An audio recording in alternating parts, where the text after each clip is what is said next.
Another feature bout that I want to talk about tonight is Sean Woodson versus Alex Caceres. Sean Woodson, of course, is another St. Louis native on the card. I actually know him somewhat personally. We have trained together in the same room. We've sparred with one another. I've trained with him over at Wolves Den. He's been over at Alton Family Martial Arts in the past, where I train as my home gym. So I know a little bit about his fighting style, and I know how hard it is to fight him, especially in the 145 weight class, seeing as I fight at 155 in amateurs myself, and he is just a freak in terms of his build.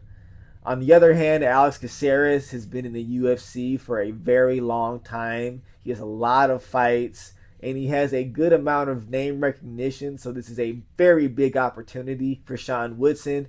Going into this fight, I'm going to have to lean Sean Woodson, not only because I know him, but because I know how he fights. I have trained with him, and I know how difficult it is to deal with somebody like him, especially when it's the first time that you're going up against him. There is nobody that you're going to find that will be able to replicate him, his length, his style, especially at that weight class. And I think that Caceres will find that out the hard way. Sean Woodson is currently 11-1-1 with 3 knockouts, 1 submission, and 3 first round finishes. He is a very long, tricky boxer with high volume combinations. Sean is so ridiculously long that he can punch you before you can kick him, which I know from experience, and that will definitely be a challenge for Caceres, who is mainly a kick-heavy fighter. Sean utilizes long combinations to the head and body with a lot of diversity.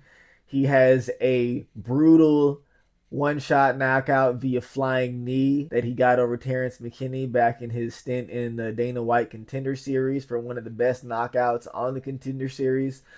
He also has some good ground and pound when he gets people to the back, and he is a Darce choke to his credit in his career.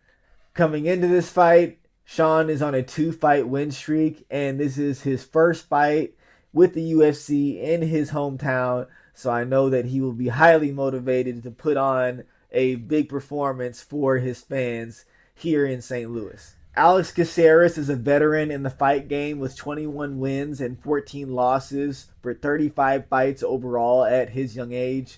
He has 4 KOs, 7 submissions. He has a very funky kung fu style with flashy, flowy kickboxing techniques. He totally relies on head movement as he leaves his hands down the majority of the time, and he will use those hands to get full extension and turn his shoulders into his punches, oftentimes landing looping shots like that with good power. However, he is best with his kicks.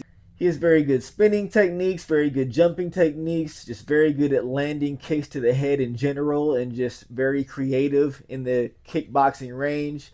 He is also a very good grappler, whether he is fighting off his own back and snatching up a triangle or getting a rear naked choke from his opponent's back.